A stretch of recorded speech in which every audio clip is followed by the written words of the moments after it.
How Amazon went from a small bookstore to a global giant. What if I told you that one of the biggest companies in the world started with something incredibly simple? Books. Today, Amazon can deliver almost anything to your doorstep. A phone, a laptop, clothes, food, even everyday household products. But in the beginning, Amazon had none of that. There was no Prime, no Alexa, no giant network of warehouses, and no guarantee that people would even trust buying something on the internet. There was just one person with a risky idea. His name was Jeff Bezos. He believed the internet was going to completely change the way people shop, so he made a decision that could have completely changed his life. He left his job and started an online bookstore. But here's where the story gets interesting. Amazon wasn't built by trying to make quick money. Instead, the company spent years investing in growth. And while critics questioned whether the business would ever succeed, Amazon was quietly building something much bigger. A company that would eventually move into shopping, cloud computing, entertainment, advertising, logistics, and technology. So how did a small online bookstore become a global giant, and what decisions made that possible? Let's go back to the beginning. The story begins in the 1990s. The internet was still new to most people. There were no smartphones. Social media didn't exist in the way we know it today, and online shopping was still unfamiliar. But Jeff Bezos noticed something important. Internet usage was growing extremely quickly. He believed this wasn't just a temporary trend. It could become the foundation of an entirely new economy. Bezos started looking for a product that would work well online. He considered many possibilities, but books stood out. Why? Because there were millions of different titles. A physical bookstore could only display a limited number of books. An online store could potentially offer customers a much larger selection. That was the opportunity. So Bezos decided to build an online bookstore. The company was founded in 1994, and the original idea was surprisingly simple. Make it possible for people to buy books from anywhere using the internet. But Bezos wasn't thinking only about books. He had a much bigger vision. He wanted Amazon to eventually sell almost everything. At the time, that idea sounded extremely ambitious.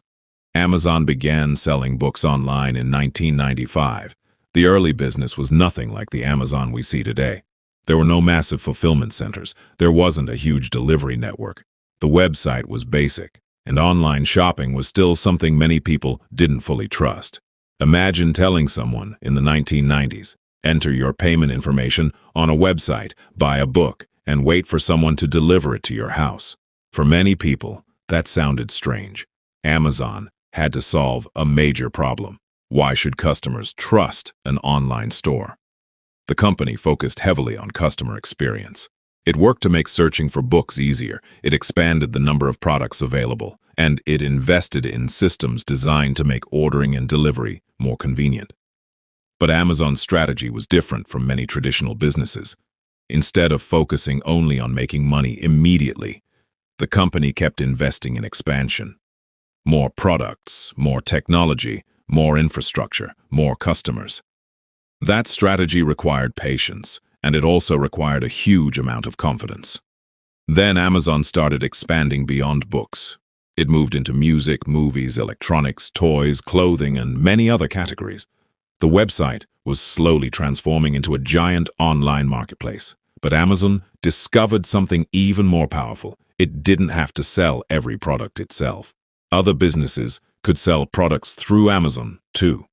This created a marketplace where customers could connect with sellers. And as more sellers joined, Amazon could offer more products. As more products became available, more customers had reasons to visit Amazon. And as more customers arrived, more sellers wanted to join. This created a powerful cycle. More sellers, more products, more customers, more activity. And Amazon kept growing. Then came another major turning point. Amazon Prime. In 2005, Amazon introduced Prime with a focus on faster shipping. The idea was simple: pay for membership and receive shipping benefits. But Prime eventually became much bigger than shipping.